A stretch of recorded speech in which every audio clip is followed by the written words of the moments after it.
একবার এক ব্যক্তি গৌতম বুদ্ধের কাছে গিয়ে জিজ্ঞাসা করেন, প্রভু, আমি এই জীবন কেন পেয়েছি? আমার জীবন তো দুঃখে কষ্টে ভরা, এত বড় পৃথিবীতে আমার মূল্য কি? গৌতম বুদ্ধ তার কথা শুনে হাসেন আর তাকে একটা উজ্জ্বল পাথর দিয়ে বলেন, সবার আগে এই পাথরটার দাম জিজ্ঞাসা করে আসো, কিন্তু মনে রাখবে এটা কোনোভাবেই বিক্রি করবে না, শুধু দামটা শুনে পুনরায় আমার কাছে ফিরে আসবে।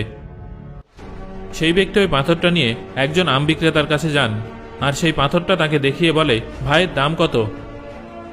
আম বিক্রেতা পাথরটার উজ্জ্বলতা দেখে বুঝে গিয়েছিলেন যে সেটা অবশ্যই কোনো দামি পাথর, কিন্তু সে কিছু বোঝার ভান না করে বলেন যে, দেখো ভাই, এই পাথরটা কোনো বিশেষ পাথর বলে আমার তো মনে হচ্ছে না, কিন্তু আমি এই পাথরটার বিনিময়ে তোমাকে 100 টাকা দিতে পারি। এই কথা শুনে ওই ব্যক্তি ওখান থেকে চলে যায় এবং সামনে কিছুটা এগিয়ে যায়। সামনে একজন সবজি বিক্রেতা ছিলেন।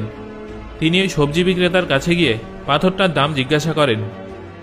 সবজি বিক্রেতা বলেন, আমি এই পাথরটার বিনিময়ে তোমাকে 1 বস্তা আলু দিতে পারি। এই কথা শোনার পর ওই ব্যক্তি আরও সামনের দিকে এগিয়ে যান।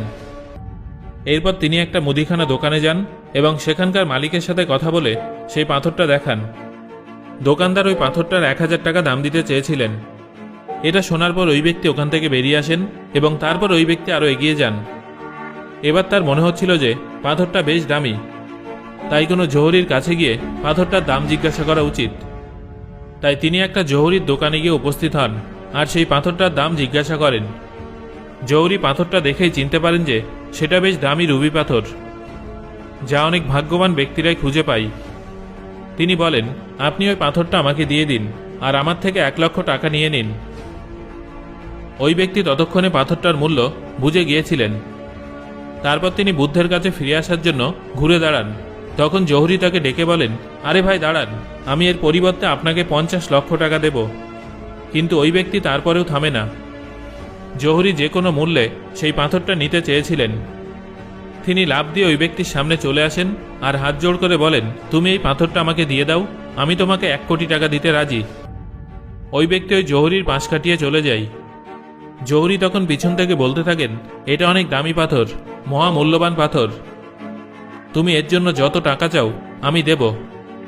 এটা শুনে ওই ব্যক্তি অবাক এবং চিন্তিত হয়ে যান। এরপর তিনি সোজা গৌতম বুদ্ধের কাছে চলে আসেন আর তাকে পাথরটা ফিরিয়ে দিয়ে সব কথা জানান। তখন গৌতম বুদ্ধ হেসে তাকে বলেন, আম বিক্রেতা এর দাম বলেছে 100 টাকা, আলু বিক্রেতা 1 বস্তা আলু দিতে চেয়েছে, আর জহুরি বলেছে এটা মহামূল্যবান পাথর। এই পাথরের মূল্য যে যেরকম ভাবছে সে সেরকম দাম দিতে চেয়েছে। আমাদের জীবনটাও ঠিক এরকমই। প্রত্যেকটা ব্যক্তি এক একটা হীরের সমান।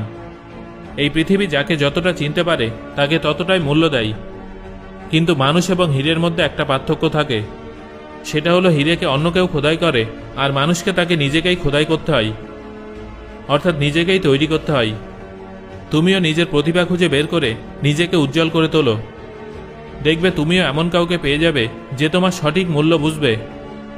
বন্ধুরা, আমাদের মধ্যে অনেকে এমন থাকে যাদেরকে অন্য মানুষরা কোনো পাত্তা দেয় না। এই যে মানুষ আমাদেরকে মূল্য দেয় না বা পাত্তা দেয় না, এর জন্য প্রধানত দায়ী কিন্তু আমরা নিজেরাই। তাই নিজের মূল্যকে আপনি কিভাবে বাড়িয়ে তুলবেন সেটা বিস্তারিত জানতে কয়েকদিন আগে আমাদের চ্যানেলে প্রকাশিত এই ভিডিওটা অবশ্যই দেখবেন। সো এবার আমাকে কমেন্ট করে জানান গৌতম বুদ্ধের এই গল্পটা আপনার কেমন লাগলো, আর ভিডিওটা ভালো লাগলে একটা লাইক করুন।